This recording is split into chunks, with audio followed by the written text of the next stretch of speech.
Antigone by Sophocles. Translated by Edward Hayes Plumptre. Dramatis Personae. Creon, king of Thebes. Haemon, son of Creon. Tiresias, a blind seer. Guard, first messenger. Second messenger, Eurydice, wife of Creon. Antigone, daughter of Oedipus. Ismene, daughter of Oedipus. Chorus of Theban elders. Scene: Thebes in front of the palace. Early morning. Hills in the distance on the left, on the right the city. Enter Antigone and Ismene. Ismene, mine own sister, darling one. Is there of ills that sprang from Oedipus, one left that Zeus will fail to bring on us? The two who yet remain? Naught is there sad, naught full of sorrow, steeped in sin or shame. But I have seen it in thy woes and mine. And now what new decree is this they tell? Our captain has enjoined on all the state. Knowest thou? Hast heard? Or are they hid from thee, the ills that come from foes upon our friends? No tidings of our friends, Antigone, pleasant or painful since that hour have come, when we, two sisters, lost our brothers twain, in one day dying by a twofold blow. And since in this last night the Argive host has left the field, I nothing further know, nor brightening fortune, nor increasing gloom. That knew I well, and therefore sent for thee, beyond the gates that thou mav'st here alone. What meanest thou? It is but all too clear, thou broodest darkly o'er some tale of woe. And does not Creon treat our brothers twain, one with the rites of burial, one with shame? Eteocles, so say they, he interred, fitly, with wonted rites as one held meet, to pass with honour to the dead below. But for the corpse of Polynices, slain, so piteously they say, he has proclaimed, to all the citizens that none should give his body burial, or bewail his fate, but leave it still unwept, unsepulchred, a prize full rich for birds that scent afar, their sweet repast. So Creon bids, they say, Creon the good, commanding thee and me. Yes, me, I say, and now is coming here, to make it clear to those who know it not, and counts the matter not a trivial thing. But whoso does the things that he forbids, for him there waits within the city's walls the death of stoning. Thus then stands thy case, and quickly thou wilt show if thou art born of noble nature or degenerate liv'st, base child of honoured parents. How could I, or daring in thy mood in this our plight, or breaking law or keeping aught avail? Wilt thou with me share risk and toil? Look to it. What risk is this? What purpose fills thy mind? Wilt thou help this my hand to lift the dead? Mean'st thou to bury him when law forbids? He is my brother, yes, and thine, though thou wouldst fain he were not. I desert him not. O daring one, when Creon bids thee not? He has no right to keep me from mine own. Ah me, remember, sister, how our sire perished with hate o'erwhelmed and infamy, from evils that himself did bring to light, with his own hand himself of eyes bereaving, and how his wife and mother both in one, with twisted cordage, cast away her life. And thirdly, how our brothers in one day, in suicidal conflict wrought the doom, each of the other, and we twain are left. And think how much more wretchedly than all, we twain shall perish if, against the law, we brave our sovereign's edict and his power. This first we need remember, we were born, women, as such not made to strive with men. And next that they who reign surpass in strength, and we must bow to this, and worse than this. I then, entreating those that dwell below, to judge me leniently as forced to yield, will hearken to our rulers, over zeal. That still will meddle, little wisdom shows. I will not ask thee, nor though thou shouldst wish. To do it, shouldst thou join with my consent. Do what thou wilt, I go to bury him. And good it were, in doing this, to die. Loved I shall be with him whom I have loved, guilty of holiest crime. More time is mine, in which to share the favour of the dead, than that of those who live, for I shall rest forever there. But thou, if thus thou please, count as dishonoured what the gods approve. I do them no dishonour, but I find myself too weak to war against the state. Make what excuse thou wilt, I go to rear, a grave above the brother whom I love. Ah, wretched me, how much I fear for thee. Fear not for me, thine own fate raise to safety. At any rate, disclose this deed to none. Keep it close hidden, I will hide it too. Speak out, I bid thee, silent thou wilt be, more hateful to me if thou fail to tell, my deed to all men. Fiery is thy mood, although thy deeds the very blood might chill. I know I please the souls I ought to please. Yes, if thou canst, thou seek'st the impossible. When strength shall fail me, then I'll cease to strive. We should not hunt the impossible at all. If thou speak thus, my hatred wilt thou gain, and rightly wilt be hated of the dead. Leave me and my ill counsel to endure. This dreadful doom I shall not suffer aught, so evil as a death dishonourable. Go then, if so thou wilt. Of this be sure, wild as thou art, thy friends must love thee still. Exeunt. Enter chorus of Theban elders. Strophe 1. O light of yon bright sun, fairest of all that ever shone on Thebes, Thebes with her 7 high gates, thou didst appear that day, on eye of the golden dawn, o'er Dirk's streams advancing, driving with quickened curb, in haste of headlong flight, the warrior who, in panoply of proof, from Argos came with shield of glittering white, whom Polynices brought, roused by the strife of tongues, against our fatherland, as eagle shrieking shrill.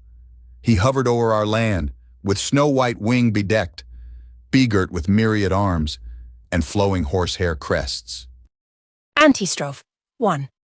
He stood above our towers, encircling with his spears all blood-bestain, the portals of our gates.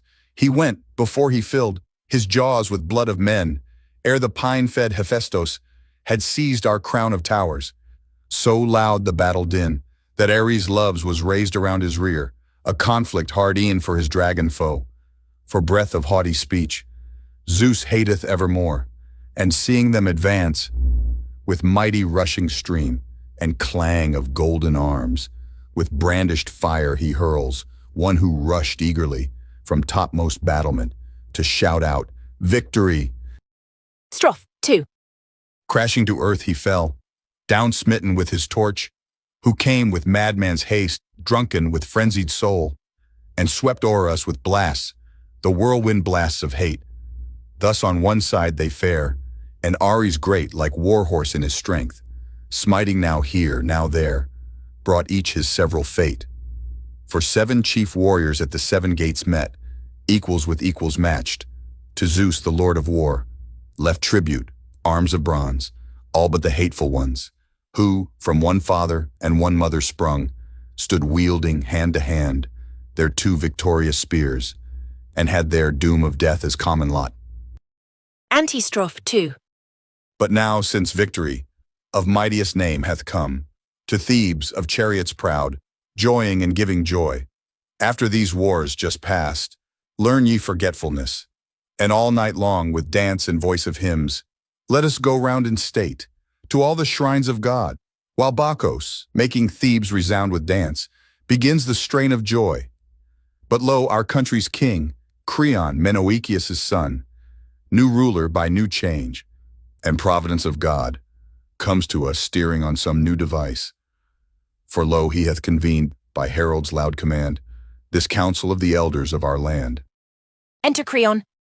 My friends, for what concerns our commonwealth, the gods who vexed it with the billowing storms, have righted it again, and I have sent, by special summons, calling you to come, apart from all the others. This, in part, as knowing ye did all along uphold the might of Laos' throne in part again, because when Oedipus our country ruled, and when he perished, then towards his sons, ye still were faithful in your steadfast mind. And since they fell, as by a double death, both on the selfsame day with murderous blow, smiting and being smitten now I hold, their thrones and all their power of sovereignty, by nearness of my kindred to the dead. And hard it is to learn what each man is, in heart and mind and judgment, till he gain experience in princedom and in laws. For me, who e'er is called to guide a state, and does not catch at counsels wise and good, but holds his peace through any fear of man, I deem him basest of all men that are, and so have deemed long since, and whosoe'er, as worthier than his country counts his friend, I utterly despise him. I myself, Zeus be my witness, who beholdeth all, would not keep silence, seeing danger come, instead of safety to my subjects true. Nor could I take as friend my country's foe. For this I know, that there our safety lies, and sailing while the good ship holds her course, we gather friends around us. By these rules, and such as these, do I maintain the state. And now I come, with edicts close allied, to these in spirit for my citizens, concerning those two sons of Oedipus, Eteocles, who died in deeds of might, illustrious, fighting for our fatherland, to honour him with sepulture, all rites, duly performed that to the noblest dead, of right belong. Not so his brother, him. I speak of Polynices, who, returned from exile, sought with fire to desolate his father's city and the shrines of gods, yea, sought to glut his rage with blood of men, and lead them captives to the bond-slave's doom. Him I decree that none shall dare entomb, that none shall utter wail or loud lament, but leave his corpse unburied by the dogs, and vultures mangled, foul to look upon. Such is my purpose, ne'er, if I can help, shall the vile have more honour than the just. But whoso shows himself my country's friend, living or dead, from me shall honour gain. This is thy pleasure, Amenoikeus' son, for him who hated, him who loved our state. And thou hast power to make what laws thou wilt, both for the dead and all of us who live. Be ye then guardians of the things I speak. Commit this task to one of younger years. Nay, watchmen are appointed for the corpse. What other task then dost thou lay on us? Not to consent with those that disobey. None are so foolish as to seek for death. Yet that shall be the doom, but love of gain hath oft with false hopes lured men to their death. Enter guard. I will not say, O king, that I have come, panting with speed and plying nimble feet, for I had many halting points of thought, backwards and forwards turning, round and round, for now my mind would give me sage advice. Poor wretch, why go where thou must bear the blame? Or wilt thou tarry, fool? Shall Creon know these things from others? How wilt thou scape grief? Revolving thus, I came in haste, yet slow, and thus a short way finds itself prolonged, but last of all to come to thee prevailed. And though I tell of naught, yet I will speak, for this one hope I cling to, might and main, that I shall suffer naught but destiny. What is it then that causes such dismay? First, for mine own share in it, this I say, the deed I did not, do not know who did, nor should I rightly come to ill for it. Thou feel'st thy way and fencest up thy deed, all round and round. 'Twould seem thou hast some news. Yet news of fear engenders long delay. Wilt thou not speak and then depart in peace? Well, speak I will. The corpse. Someone has been, but now and buried it, a little dust, or the skin scattering with the wonted rites. What say'st thou? What man dared this deed of guilt? I know not. Neither was there stroke of axe, nor earth cast up by mattock. All the soil was dry and hard, no track of chariot wheel. But he who did it went and left no sign. And when the first day watchman showed it us, the sight caused wonder and sore grief to all. For he had disappeared, no tomb indeed was over him, but dust all lightly strown, as by some hand that shunned defiling guilt. And no sign was there of wild beast or dog, having come and torn him. Evil words arose among us, guard to guard imputing blame, which might have come to blows, and none was there, to check its course, for each to each appeared, the man whose hand had done it, yet not one had it brought home, but each disclaimed all knowledge, and we were ready in our hands to take bars of hot iron, and to walk through fire, and call the gods to witness. None of us were privy to his schemes who planned the deed, nor his who wrought it. Then at last, when naught was gained by all our searching, someone speaks, who made us bend our gaze upon the ground, in fear and trembling, for we neither saw how to oppose it nor accepting it, how we might prosper in it. And his speech was this, that all our tale should go to thee, not hushed up anywise. This gained the day. And me, ill-starred, the lot condemns to win this precious prize. So here I come to thee, against my will, and surely do I trow, thou dost not wish to see me. Still 'tis true, that no man loves the messenger of ill. For me, my prince, my mind sometime has thought, if this perchance has some divine intent. Cease then, before thou fillest me with wrath, lest thou be found, though full of years, a fool. For what thou sayest is most intolerable, that for this corpse the providence of gods has any care. What? Have they buried him?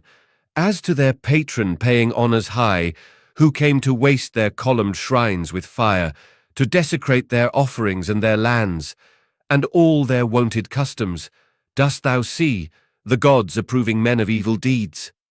It is not so, but men of rebel mood, lifting their head in secret long ago, still murmured thus against me. Never yet had they their neck beneath the yoke content to bear it with submission. They, I know, have bribed these men to let the deed be done. No thing in use by man for power of ill can equal money. This lays cities low. This drives men forth from quiet dwelling place. This warps and changes minds of worthiest stamp to turn to deeds of baseness, teaching men all shifts of cunning and to know the guilt of every impious deed. But they who hired have wrought this crime, have laboured to their cost, or soon or late to pay the penalty. But if Zeus still claims any ore from me, know this, and with an oath I tell it thee, unless ye find the very man whose hand has wrought this burial, and before mine eyes present him captive, death shall not suffice, till first, hung up still living, ye shall show the story of this outrage, that henceforth, knowing what gain is lawful, ye may grasp at that, and learn it is not meet to love. Gain from all quarters, by base profit won, you will see more destroyed than prospering. May I then speak, or shall I turn and go? Cease not e'en yet how vexing are thy words. Is it thine ears they trouble, or thy soul? Why dost thou gauge my trouble where it is? The doer grieves thy heart, but I thine ears. Sure, what a babbler, born to prate art thou. Maybe, yet I this deed at least did not. Yes, and for money, selling e'en thy soul. Ah me, how dire it is in thinking false to think. Prate about thinking, but unless ye show, to me the doers ye shall say ere long, that scoundrel gains still work their punishment. Exit. God send we find him. Should we find him not? As well may be, for this must chance decide. You will not see me coming here again.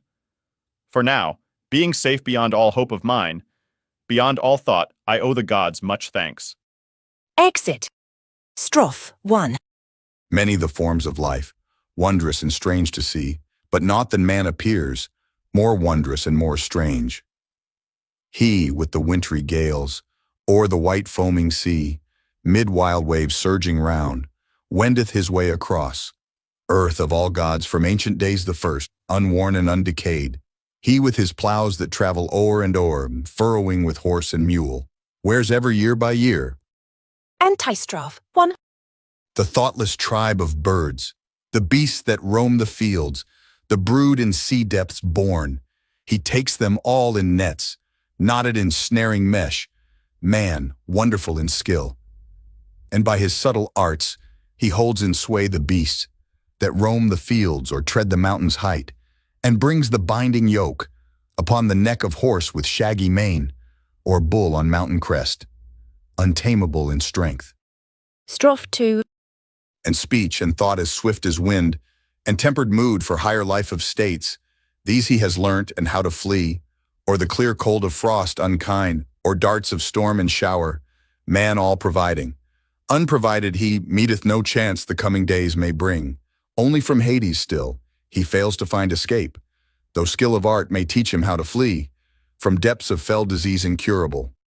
Antistrophe 2. So, gifted with a wondrous might, above all fancy's dreams, with skill to plan, now unto evil, now to good he turns, while holding fast the laws, his country's sacred rights, that rest upon the oath of gods on high, high in the state, an outlaw from the state, when loving in his pride, the thing that is not good, ne'er may he share my hearth, nor yet my thoughts, who worketh deeds of evil like to this. Enter guards bringing in Antigone. As to this portent which the gods have sent, I stand in doubt. Can I, who know her, say that this is not the maid Antigone? O wretched one of wretched father born, thou child of Oedipus! What means this? Surely 'tis not that they bring thee as a rebel against the king's decree, and taken in the folly of thine act? Yes, she it was by whom the deed was done. We found her burying. Where's Creon, pray? Back from his palace comes he just in time. Enter Creon. What chance is this, with which my coming fits? Men, on my king, should pledge themselves to naught, for cool reflection makes their purpose void. I surely thought I should be slow to come here, cowed by thy threats, which then fell thick on me. But now persuaded by the sweet delight, which comes unlooked for and beyond our hopes, I come, although I swore the contrary, bringing this maiden whom in act we found, decking the grave. No need for lots was now. The prize was mine, and not another man's. And now, O king, take her, and as thou wilt, judge and convict her. I can claim a right, to wash my hands of all this troublous coil. How and where was it that ye seized and brought her? She was in act of burying, thou knowest all. Dost know and rightly speak the tale thou tellest? I saw her burying that selfsame corpse. Thou baddest us not to bury. Speak I clear? How was she seen and taken in the act? The matter passed as follows. When we came, with all those dreadful threats of thine upon us, sweeping away the dust which, lightly spread, covered the corpse, and laying stripped and bare, the tainted carcass, on the hill we sat, to windward, shunning the infected air, each stirring up his fellow with strong words, if any shirked his duty. This went on, some time until the glowing orb of day stood in mid-heaven, and the scorching heat fell on us. Then a sudden whirlwind rose, a scourge from heaven, raising squalls on earth, and filled the plain, the leafage stripping bare. Of all the forest, and the air's vast space, was thick and troubled, and we closed our eyes, until the plague the gods had sent was past, and when it ceased, a weary time being gone, the girl is seen, and with a bitter cry, shrill as a bird's when it beholds its nest, all emptied of its infant brood, she wails. Thus she, when she beholds the corpse all stripped, groaned loud with many moanings, and she called fierce curses down on those who did the deed. And in her hand she brings some fine, dry dust, and from a vase of bronze, well wrought, upraised, she pours the 3 libations o'er the dead. And we, beholding, give her chase forthwith, and run her down, not terrified at us. And then we charged her with the former deed, as well as this, and nothing she denied. But this to me both bitter is and sweet, for to escape oneself from ill is sweet, but to bring friends to trouble this is hard and painful, yet my nature bids me count, above all these things, safety for myself. Thou then, yes, thou who bent'st thy face to earth, confessest thou or dost deny the deed? I own I did it, and will not deny. Go thou thy way, where'er thy will may choose, freed from a weighty charge. Exit guard. And now for thee. Say in few words, not lengthening out thy speech, knewest thou the edicts which forbade these things? I knew them. Could I fail? Full clear were they. And thou didst dare to disobey these laws? Yes, for it was not Zeus who gave them forth, nor justice dwelling with the gods below, who traced these laws for all the sons of men, nor did I deem thy edicts strong enough, that thou, a mortal man, shouldst overpass the unwritten laws of God that know not change. They are not of today nor yesterday, but live forever, nor can man assign. When first they sprang to being, not through fear, of any man's resolve was I prepared, before the gods to bear the penalty, of sinning against these, that I should die. I knew how should I not, though thy decree had never spoken, and before my time, if I shall die, I reckon this again, for whoso lives, as I, in many woes, how can it be but he shall gain by death? And so for me to bear this doom of thine has nothing painful, but if I had left my mother's son unburied on his death, in that I should have suffered, but in this I suffer not. And should I seem to thee to do a foolish deed, 'tis simply this: I bear the charge of folly from a fool. The maiden's stubborn will of stubborn sire, the offspring shows itself. She knows not yet to yield to evils. No then, mine's too stiff, most often stumble, and the rigid steel, baked in the furnace, made exceeding hard, thou seest most often split and shivered lie. And I have known the steeds of fiery mood, with a small curb subdued. It is not meet that one who lives in bondage to his neighbours should think too proudly. Wanton outrage, then. This girl first learnt, transgressing these my laws. But this, when she has done it, is again a second outrage over it to boast, and laugh as having done it. Surely, then, she is the man, not I, if all unscathed. Such deeds of might are hers, but be she child, of mine own sister, or of one more near, than all the kith and kin of household Zeus, she and her sister shall not scape a doom most foul and shameful, for I charge her too, with having planned this deed of sepulture. Go ye and call her. 'Twas but now within, I saw her raving, losing self-command. And still the mind of those who in the dark plan deeds of evil is the first to fail, and so convicts itself of secret guilt. But most I hate when one found out in guilt will seek to gloze and brave it to the end. And dost thou seek aught else beyond my death? Naught else for me, that gaining I gain all. Why then delay? Of all thy words not one pleases me now, and may it never please. And so all mine must grate upon thine ears.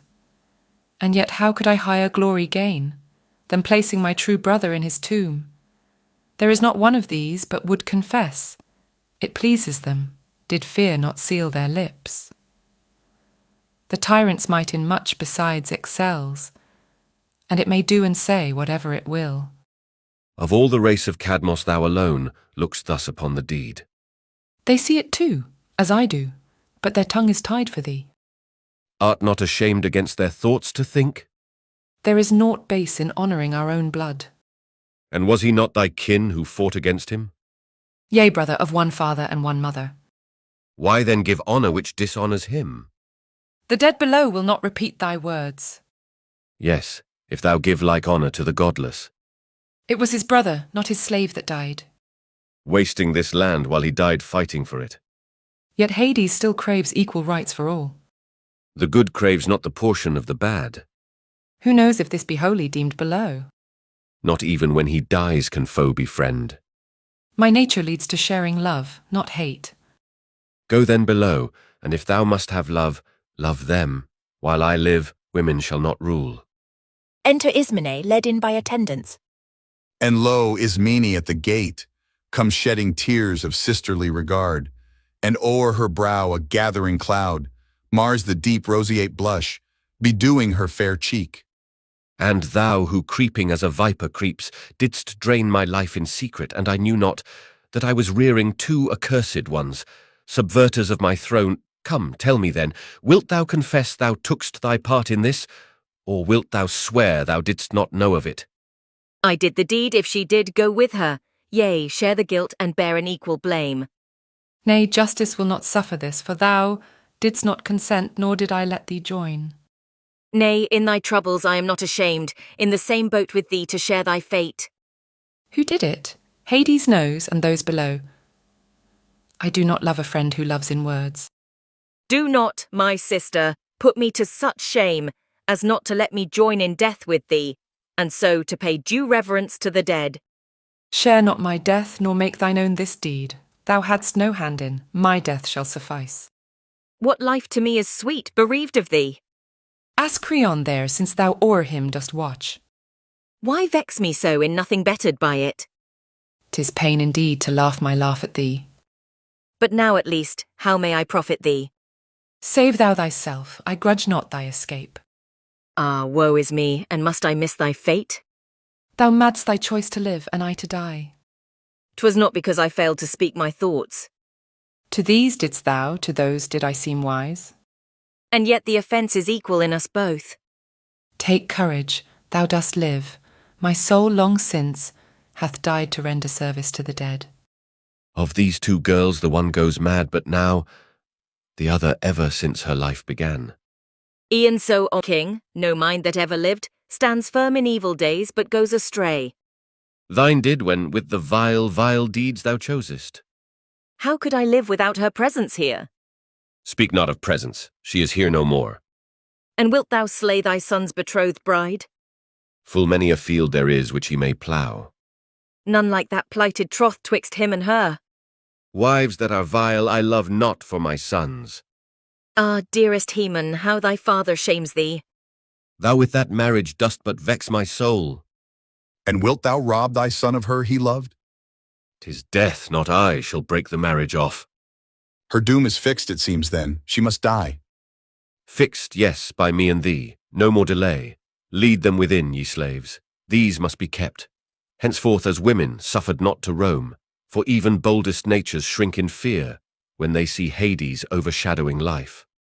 Exeunt guards with Antigone and Ismene. Strophe 1. Blessed are those whose life no woe doth taste, for unto those whose house the gods have shaken nothing fails of curse, or woe that creeps to generations far. E'en thus a wave, when spread with blasts from Thracian coasts, the darkness of the deep, up from the sea's abyss, hither and thither rolls the black sand on, and every jutting peak, swept by the storm wind's strength, lashed by the fierce wild waves, re-echoes with the far resounding roar. Antistrophe 1. I see the woes that smote in ancient days the seed of Labdacos, who perished long ago with grief on grief, still falling, nor does this age rescue that. Some god still smites it down, nor have they any end. For now there rose a gleam over the last weak shoots that sprang from out the race of Oedipus. Yet this the blood-stained scythe of those that reign below cuts off relentlessly, and maddened speech and frenzied rage of heart. Strophe 2. Thy power, O Zeus, what haughtiness of man, yea, what can hold in check, which neither sleep that maketh all things old, nor the long months of gods that never fail, can for a moment seize, but still as Lord supreme, waxing not old with time, thou dwellest in thy sheen of radiancy, on far Olympos' height, through future near or far as through the past. One law holds ever good, naught comes to life of man unscathed throughout by woe. Antistrophe 2. For hope to many comes in wanderings wild, a solace and support, to many as a cheat of fond desires, and creepeth still on him who knows it not, until he burn his foot within the scorching flame. Full well spake one of old, that evil ever seems to be as good, to those whose thoughts of heart God leadeth unto woe, and without woe he spends but shortest space of time. And here comes Haemon, last of all thy sons. Comes he bewailing sore the fate of her who should have been his bride, the maid Antigone, grieving o'er vanished joys. Enter Haemon. Soon we shall know much more than seers can tell. Surely thou dost not come, my son, to rage against thy father, hearing his decree, fixing her doom who should have been thy bride? Or dost thou love us still, whatever we do? My father, I am thine, and thou dost guide with thy wise counsels, which I gladly follow. No marriage weighs one moment in the scales with me, while thou dost guide my steps aright. This thought, my son, should dwell within thy breast, that all things stand below a father's will. For so men pray that they may rear and keep obedient offspring by their hearths and homes, that they may both requite their father's foes, and pay with him like honours to his friend. But he who reareth sons that profit not, what could one say of him but this, that he breeds his own sorrow, laughter to his foes? Lose not thy reason then, my son, or come, by pleasure, for a woman's sake, but know, a cold embrace is that to have at home, a worthless wife, the partner of thy bed. What ulcerous sore is worse than one we love? Who proves all worthless? No, with loathing scorn, as hateful to thee, let that girl go wed, a spouse in Hades, taken in the act. I found her alone of all the state, rebellious, and I will not make myself false to the state. She dies, so let her call on Zeus, the lord of kindred. If I rear of mine own stock things foul and orderless, I shall have work enough with those without. For he who in the life of home is good will still be seen as just in things of state.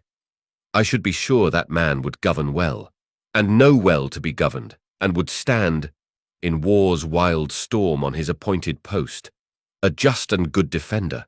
But the man who by transgressions violates the laws, or thinks to bid the powers that be obey, He must not hope to gather praise from me. No, we must follow whom the state appoints, in things or just and trivial, or maybe the opposite of these. For anarchy is our worst evil, brings our commonwealth. To utter ruin lays whole houses low. In battle strife hurls firm allies in flight. But they who yield to guidance, these shall find. Obedience saves most men. Thus help should come. To what our rulers order, least of all, ought men to bow before a woman's sway. Far better, if it must be so, to fall by a man's hand than thus to bear reproach, by woman conquered. Unto us, O king, unless our years have robbed us of our wit, thou seemest to say wisely what thou sayst.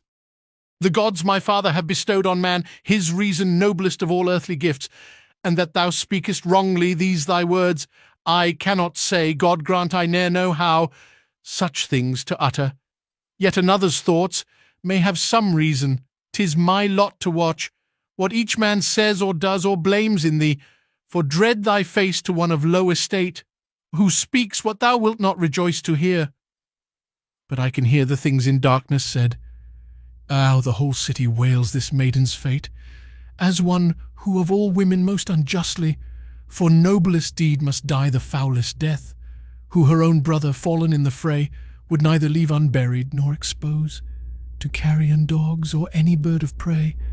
May she not claim the meed of golden praise?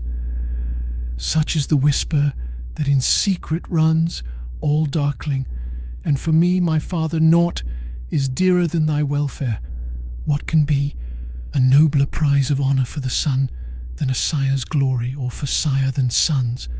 I pray thee then, wear not one mood alone, that what thou say'st is right and naught but that. For he who thinks that he alone is wise, his mind and speech above what others have, such men when searched are mostly empty found. But for a man to learn though he be wise, yea, to learn much and know the time to yield, brings no disgrace. When winter floods the streams, thou seest the trees that bend before the storm save their last twigs, while those that will not yield perish with root and branch.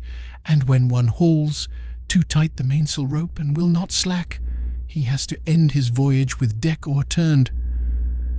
Do thou then yield, permit thyself to change. Young though I be, if any prudent thought be with me, I at least will dare assert the higher worth of one who, come what will, is full of knowledge. If that may not be, for nature is not wont to take that bent, 'tis good to learn from those who counsel well. My king, 'tis fit that thou shouldst learn from him, if he speaks words in season, and in turn, that thou shouldst learn of him, for both speak well. Shall we at our age stoop to learn from him? Young as he is, the lesson to be wise? Learn naught thou shouldst not learn, and if I'm young, thou shouldst my deeds and not my years consider. Is that thy deed to reverence rebel souls? I would bid none waste reverence on the base. Has not that girl been seized with that disease? The men of Thebes with one accord say, no. And will my subjects tell us how to rule? Dost thou not see thou speakest like a boy? Must I then rule for others than myself? That is no state which hangs on one man's will. Is not the state deemed his who governs it? Brave rule, alone and o'er an empty land. This boy, it seems, will be his bride's ally. If thou art she, for thou art all my care. Basest of base, against thy father pleading. Yea, for I see thee sin a grievous sin. And do I sin revering mine own sway? Thou show'st no reverence, trampling on God's laws. O guilty soul, by woman's craft beguiled. Thou wilt not find me slave unto the base. Thy every word is still on her behalf. Yea, and on thine and mine, and theirs below. Be sure thou shalt not wed her while she lives. Then she must die, and dying others slay. And dost thou dare to come to me with threats? Is it a threat against vain thoughts to speak? Thou to thy cost shalt teach me wisdom's ways, thyself in wisdom wanting. I would say, thou wast unwise if thou wert not my father. Thou woman's slave, I say, prate on no more. Wilt thou then speak, and speaking listen not? Nay, by Olympos, thou shalt not go free, to flout me with reproaches. Lead her out, whom my soul hates, that she may die forthwith, before mine eyes, and near her bridegroom here. No, think it not, near me she shall not die, and thou shalt never see my face alive, that thou mayst storm at those who like to yield. Exit. The man is gone, all king in hasty mood. A mind distressed in youth is hard to bear. Let him do what he will and bear himself, as more than man he shall not save those girls. What, dost thou mean to slay them both alike? Not her who touched it not, there thou say'st well. What form of death meanst thou to slay her with? Leading her on to where the desert path is loneliest, there alive in rocky cave, will I immure her, just so much of food, before her set as may avert pollution, and save the city from the guilt of blood. And there, invoking Hades, whom alone, of all the gods she worships, she, perchance, shall gain escape from death, or then shall know that Hades' worship is but labour lost. Exit. Strophe. O love, in every battle victor owned, love rushing on thy prey, now on a maiden's soft and blooming cheek, in secret ambush hid, now o'er the broad sea wandering at will, and now in shepherd's folds. Of all the undying ones none scape from thee, nor yet of mortal men, whose lives are measured as a fleeting day, and who has thee is frenzied in his soul. Antistrophe. Thou makest vile the purpose of the just, to his own fatal harm. Thou hast stirred up this fierce and deadly strife of men of nearest kin. The charm of eyes of bride beloved and fair is crowned with victory, and dwells on high among the powers that rule they, equal with holiest laws. For Aphrodite, she whom none subdues, sports in her might and majesty divine. I, even I, am born beyond the appointed laws. I look on this and cannot stay, the fountain of my tears. For lo, I see her, see Antigone, wend her sad, lonely way, to that bride chamber where we all must lie. Behold, O men of this my fatherland, I wend my last lone way, seeing the last sunbeam now and nevermore. He leads me yet alive, Hades that welcomes all, to Acheron's dark shore, with neither part nor lot. In marriage festival, nor hath the marriage hymn been sung for me as bride, but I shall be the bride of Acheron. And hast thou not all honor worthiest praise, who goest to the home that hides the dead, not smitten by the sickness that decays, nor by the sharp sword's meed, but of thine own free will in fullest life, alone of mortals thus, to Hades takes thy way? I heard of old her pitiable end, on Sipylus' high crag, the Phrygian stranger from a far land come, whom Tantalos begat, whom growth of rugged rock, clinging as ivy clings, subdued and made its own. And now, so runs the tale, there as she melts in shower, the snow abideth aye, and still bedews yon cliffs that lie below, those brows that ever weep. With fate like hers, God brings me to my rest. A goddess she, and of the high gods born, and we are mortals born of mortal seed. And lo, for one who liveth but to die, to gain like doom with those of heavenly race, is great and strange to hear. Ye mock me then. Alas, why wait ye not? By all our fathers' gods I ask of you, till I have passed away, but flout me while I live. O city that I love, O men that claim as yours, that city stored with wealth, O Dirk, fairest fount, on grove of Thebes, that boasts her chariot host, I bid you witness all, how with no friends to weep, by what stern laws condemned, I go to that strong dungeon of the tomb, for burial strange am I, nor dwelling with the living nor the dead. Forward and forward still to farthest verge, of daring hast thou gone. And now, child, thou hast rushed violently, where right erects her throne. Surely thou payest to the uttermost thy father's debt of guilt. Ah, thou hast touched the quick of all my grief, the thrice-told tale of all my father's woe, the fate which dogs us all, the old Labdacid race of ancient fame. Woe for the curses dire, of that defiled bed, with foulest incest stained, my mother's with my sire, whence I myself have sprung, most miserable. And now I go to them, to sojourn in the grave, accursed and unwed. Ah, brother, thou didst find thy marriage fraught with ill, and thou, though dead, hast smitten down my life. Acts reverent and devout may claim devotion's name, but power in one to whom power comes as trust may never be defied. And thee thy stubborn mood, self-chosen, layeth low. Unwept, without a friend, unwed and whelmed in woe, I journey on this road that open lies. No more shall it be mine, O misery, to look upon yon daylight's holy eye.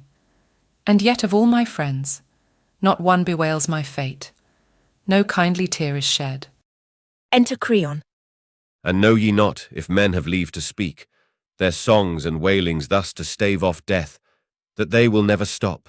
Lead her on, without delay, and as I said, immure, in yon cavernous tomb, and then depart. Leave her to choose, or drear and lonely death, or living in the tomb to find her home. Our hands are clean in all that touches her, but she no more shall dwell on earth with us. O tomb, my bridal chamber, vaulted home, guarded right well forever where I go, to join mine own, of whom the greater part among the dead doth Persephassa hold, and I of all the last and saddest wend my way below, life's little span unfilled. And yet I go, and feed myself with hopes, that I shall meet them, by my father loved, dear to my mother, well beloved of thee. Thou darling brother, I, with these my hands, washed each dear corpse, arrayed you, poured libations, in rites of burial and in care for thee, thy body, Polynices, honouring, I gain this recompense, and yet in sight of all that rightly judged the deed was good. I had not done it had I come to be a mother with her children, had not dared, though 'twere a husband dead that mouldered there, against my country's will to bear this toil. And am I asked what law constrained me thus? I answer, had I lost a husband dear, I might have had another, other sons, by other spouse if one were lost to me. But when my father and my mother sleep, in Hades, then no brother more can come. And therefore, giving thee the foremost place, I seemed in Creon's eyes, O brother dear, to sin in boldest daring. Therefore now, he leads me, having taken me by force, cut off from marriage bed and marriage song, untasting wife's true joy or mother's bliss, with infant at her breast but all forlorn, bereaved of friends in utter misery. Alive I tread the chambers of the dead. What law of heaven have I transgressed against? What use for me, ill-starred one, still to look, to any god for succour or to call, on any friend for aid? For holiest deed, I bear this charge of rank unholiness. If acts like these the gods on high approve, we, taught by pain, shall own that we have sinned. But if these sin, I pray they suffer not, worse evils than the wrongs they do to me. Still do the same wild blasts, vex her who standeth there. Therefore shall these her guards weep sore for this delay. Ah me, this word of thine tells of death drawing nigh. I cannot bid thee hope for other end than this. O citadel of Thebes, my native land, ye gods of ancient days, I go and linger not. Behold me, O ye senators of Thebes, the last lone scion of the kingly race, what things I suffer, and from whom they come, revering still the laws of reverence. Guards lead Antigone away. Strophe 1. So did the form of Danae bear of old, in brazen palace hid, to lose the light of heaven, and in her tomb-like chamber was enclosed. Yet she, O child, was noble in her race, and well she stored the golden shower of Zeus. But great and dread the might of destiny, nor kingly wealth, nor war, nor tower, nor dark-hulled ships, beaten by waves, escape. Anti-strophe 1. So too was shut, enclosed in dungeon cave, bitter and fierce in mood, the son of Dryas, king of yon Edonian tribes, for vile reproach, by Dionysus' hands, and so his strength and soul o'ermad waste drop by drop away. And so he learnt that he, against the god, spake his mad words of scorn, for he the Maenad throng, and bright fire fain had stopped, and roused the muses' wrath. Strophe 2. And by the double sea of those dark rocks, are shores of Bosporus, and Thracian isle as Salmydessos known, where Ares, whom they serve, god of the region round, saw the dire blinding wound that smote the twin-born sons of Phineus by relentless stepdame's hand, Dark wound on dark doomed eyes, not with a stroke of sword, but blood-stained hands and point of spindle sharp. Antistrophe 2. And they in misery miserable fate wasting away wept sore, born of a mother wedded with a curse, and she who claimed descent from men of ancient fame.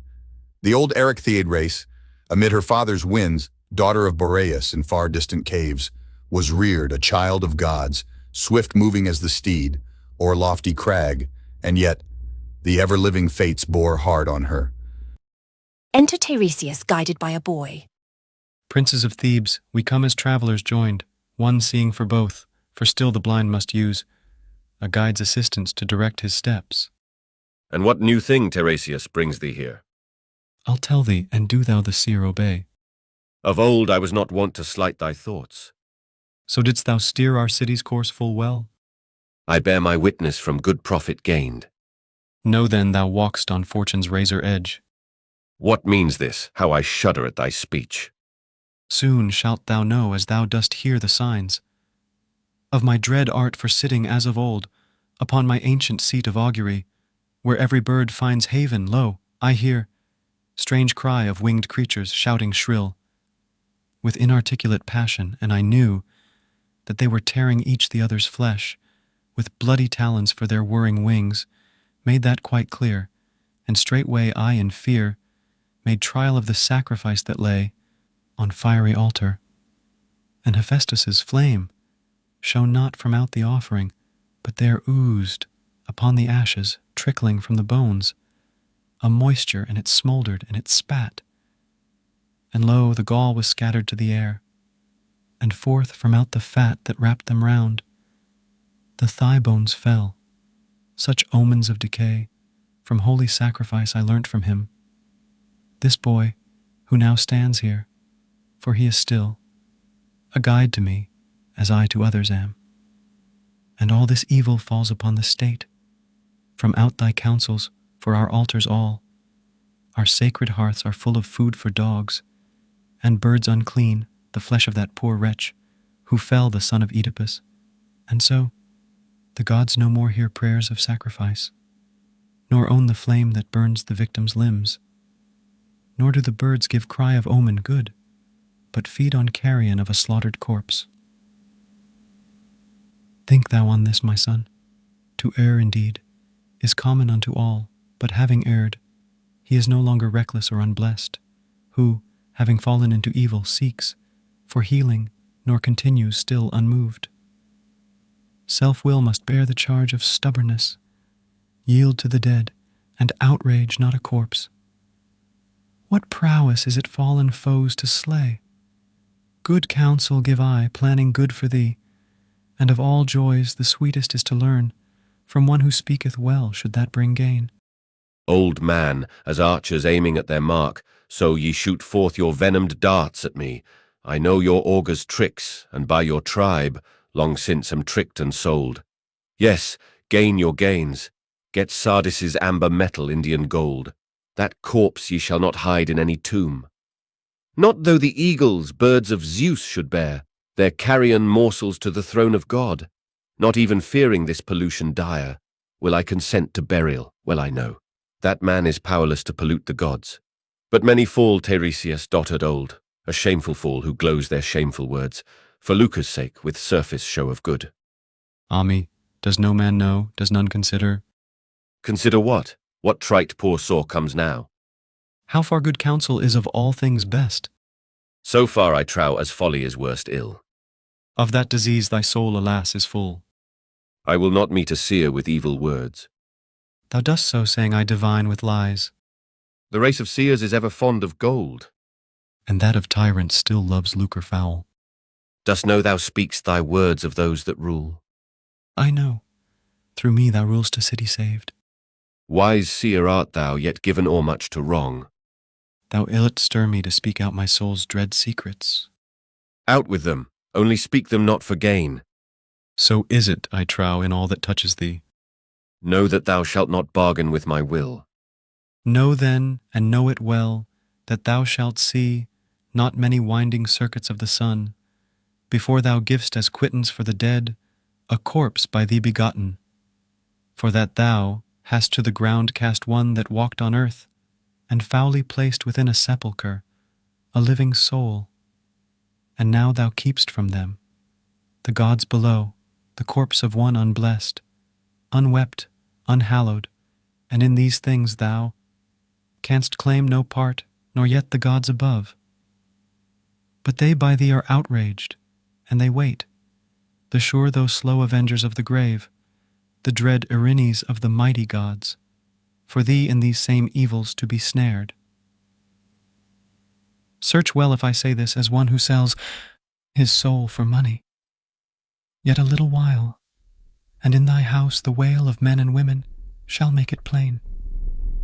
And every city stirs, itself in arms against thee, owning those whose limbs the dogs have buried, or fierce wolves, or winged birds have brought the accursed taint to region consecrate.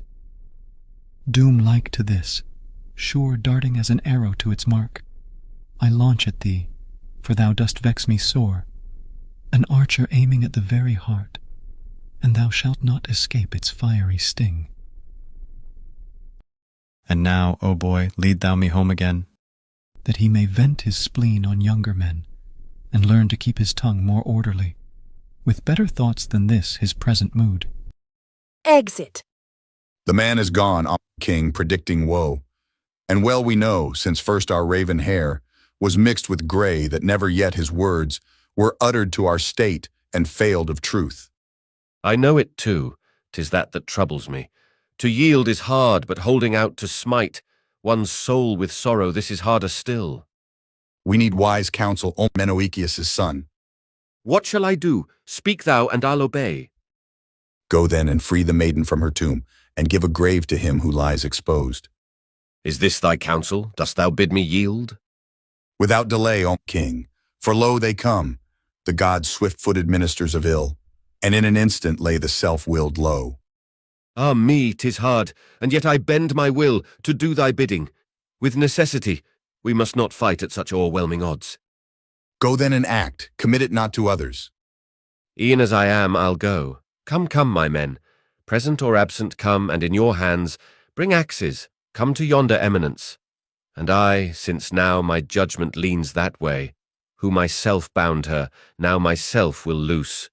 Too much I fear lest it should wisest prove, maintaining ancient laws to end my life. Exit.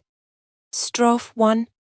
O thou of many names, of that Cadmean maid, the glory and the joy, whom Zeus as offspring owns, Zeus thundering deep and loud, who watchest over famed Italia, and reignst o'er all the bays that Deo claims, on fair Eleusis' coast. Bacchus, who dwellst in Thebes, the mother town, of all thy Bacchant train, along Ismanos' stream, and with the dragon's brood. Antistrophe 1. Thee o'er the double peak, of yonder height the blaze, of flashing fire beholds, where nymphs of Corycos go forth in Bacchic dance, and by the flowery stream of Castaly, and thee the ivied slopes of Nisa's hills, and vine-clad promontory, while words of more than mortal melody shout out the well-known name. Send forth the guardian lord of the wide streets of Thebes. Strophe 2. Above all cities thou, with her, thy mother, whom the thunder slew, dost look on it with love. And now, since all the city bendeth low, beneath the sullen plague, come thou with cleansing tread, o'er the Parnassian slopes, or o'er the moaning straits. Antistrophe 2. O thou who leadest the band, the choral band of stars still breathing fire, Lord of the hymns of night, the child of highest Zeus, appear, O king, with Thyian maidens wild, who all night long in dance, with frenzied chorus sing, thy praise, their lord, Iacchos. Enter messenger. Ye men of Cadmos and Amphion's house, I know no life of mortal man which I would either praise or blame. 'Tis fortune's chance, that raiseth up and fortune bringeth low, the man who lives in good or evil plight, and profit of men's future there is none. For Creon, so I deemed, deserved to be, at once admired and envied, having saved this land of Cadmus from the hands of foes, and having ruled with fullest sovereignty, he lived and prospered, joyous in a race of goodly offspring, Now all this is gone. For when men lose the joys that sweetened life, I cannot deem they live, but rather count, as if a breathing corpse. His heaped-up stores of wealth are large, so be it, and he lives, with all a sovereign's state. And yet if joy be absent, all the rest I count as naught, and would not weigh them against pleasure's charm, more than a vapor's shadow. What is this? What new disaster tellest thou of our chiefs? Dead are they, and the living cause their death. Who slays and who is slaughtered? Tell thy tale. Haman is dead, slain, weltering in his blood. By his own act or by his father's hand? His own, in wrath against his father's crime. O prophet, true, most true, those words of thine. Since things stand thus, we well may counsel take. Lo, Creon's wife comes, sad Eurydice. She from the house approaches, hearing speech, about her son, or else by accident. Enter Eurydice. I on my way, my friends, as suppliant bound, to pay my vows at Pallas' shrine, have heard your words, and so I chance to draw the bolt of the half-opened door, when lo, a sound falls on my ears of evil striking home, and terror-struck I fall in deadly swoon, back in my handmaid's arms, yet tell it me. Tell the tale once again, for I shall hear, by long experience disciplined to grief. Dear lady, I will tell thee, I was by, and will not leave one word of truth untold. Why should we smooth and gloze where all too soon we should be found as liars? Truth is still the only safety. Lo, I went with him, thy husband, in attendance to the edge of yonder plain, where still all ruthlessly the corpse of Polynices lay exposed, mangled by dogs, and having prayed to her, the goddess of all pathways, and to Pluto, to temper wrath with pity, him they washed. With holy washing, and what yet was left, we burnt in branches freshly cut and heaped, a high-raised grave from out his native soil. And then we entered on the stone-paved home, death's marriage chamber for the ill-starred maid. And someone hears, while standing yet afar, shrill voice of wailing near the bridal bower. By funeral rites unhallowed, and he comes and tells my master, Creon. On his ears, advancing nearer, falls a shriek confused, of bitter sorrow and with groaning loud. He utters one sad cry, me miserable, and am I then a prophet? Do I wend this day the dreariest way of all my life? My son's voice greets me. Go, my servants, go. Quickly draw near, and standing by the tomb, search ye and see, and where the stone torn out shall make an opening, look ye in and say, if I hear Haman's voice, or if my soul is cheated by the gods. And then we searched, as he, our master, in his frenzy bade us, and in the furthest corner of the vault we saw her hanging by her neck with cord, of linen threads entwined, and him we found, clasping her form in passionate embrace, and mourning o'er the doom that robbed him of her, his father's deed, and that his marriage bed so full of woe. When Creon saw him there, groaning aloud in bitterness of heart, he goes to him and calls in wailing voice, Poor boy, what hast thou done? Hast thou then lost thy reason? In what evil sinkest thou?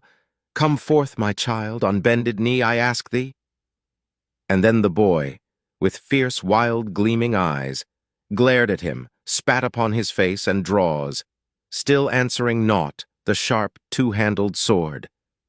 Missing his aim, his father from the blow, turning aside, in anger with himself, the poor, ill-doomed one, even as he was, fell on his sword and drove it through his breast, full half its length and clasping, yet alive. The maiden's arm still soft, he there breathes out, in broken gasps upon her fair white cheek, swift stream of bloody shower. So they lie, dead bridegroom with dead bride, and he has gained, poor boy, his marriage rites in Hades' home, and left to all men witness terrible. That man's worst ill is one of counsel-wise. Exit, Eurydice. What dost thou make of this? She turneth back. Before one word or good or ill she speaks. I too am full of wonder, yet with hopes I feed myself she will not think it meet, hearing her son's woes openly to wail, out in the town, but to her handmaids there, will give command to wail her woe at home.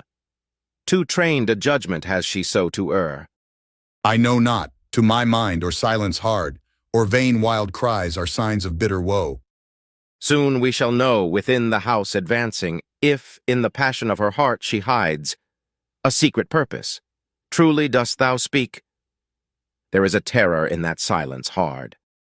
And lo, the king himself is drawing nigh, and in his hands he bears a record clear, no woe, if I may speak, by others caused, himself the great offender. Enter Creon, bearing Haemon's body. Woe for the sins of souls of evil mood, stern, mighty to destroy.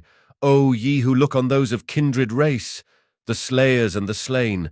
Woe for mine own rash plans that prosper not. Woe for thee, son, but new in life's career, and by a new fate dying.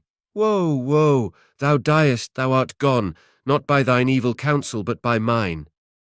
Ah me, too late thou seemst to see the right. Ah me, I learn the grievous lesson.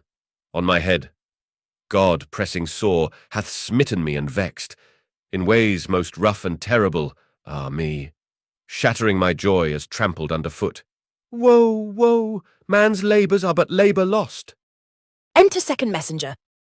My master, thou as one who hast full store, one source of sorrow bearest in thine arms, and others in thy house too soon it seems, thou needst must come and see. And what remains, worse evil than the evils that we bear? Thy wife is dead, that corpse's mother true, ill-starred one, smitten with a blow just dealt. O agony! Haven of death that none may pacify, why dost thou thus destroy me? O thou who comest, bringing in thy train, woes horrible to tell, thou tramplest on a man already slain. What say'st thou? What new tidings bringst to me? Ah me, ah me! Is it that now there waits in store for me my own wife's death to crown my misery? Full clearly thou mayst see, no longer now, does yon recess conceal her? The gates open and show the dead body of Eurydice. Woe is me! This second ill I gaze on, miserable. What fate, yea, what still lies in wait for me? Here in my arms I bear what was my son, and there, O misery, look upon the dead. Ah, wretched mother, ah, my son, my son! In frenzy wild she round the altar clung, and closed her darkening eyelids and bewailed the noble fate of Megareus who died, long since, and then again that corpse thou hast. And last of all she cried a bitter cry, against thy deeds the murderer of thy sons. Woe, woe, alas! I shudder in my fear. Will no one strike, a deadly blow with sharp two-edged sword? Fearful my fate, alas, and with a fearful woe full sore beset. She in her death charged thee with being the cause of all their sorrows, these and those of old. And in what way struck she the murderous blow? With her own hand below her heart she stabbed, hearing her son's most pitiable fate. Ah me, the fault is mine, on no one else. Of all that live the fearful guilt can come. I, even I, did slay thee, woe is me. Ah yes, I speak the truth. Lead me, ye guards. Lead me forth quickly, lead me out of sight. More crushed to nothing than is nothing's self. Thou counsellest gain, if gain there be in ills, for present ills when shortest then are best. Oh, come thou then, come thou, the last of all my dooms that brings to me, best boon my life's last day. Come then, oh come, that never more I look upon the light. These things are in the future. What is near that we must do, or what is yet to come? They watch, to whom that work of right belongs. I did but pray for what I most desire. Pray thou for nothing then, for mortal man. There is no issue from a doom decreed. Lead me then, forth, vain shadow that I am, who slew thee, on my son, unwillingly, and thee too. Oh, my sorrow! And I know not which way to look or turn.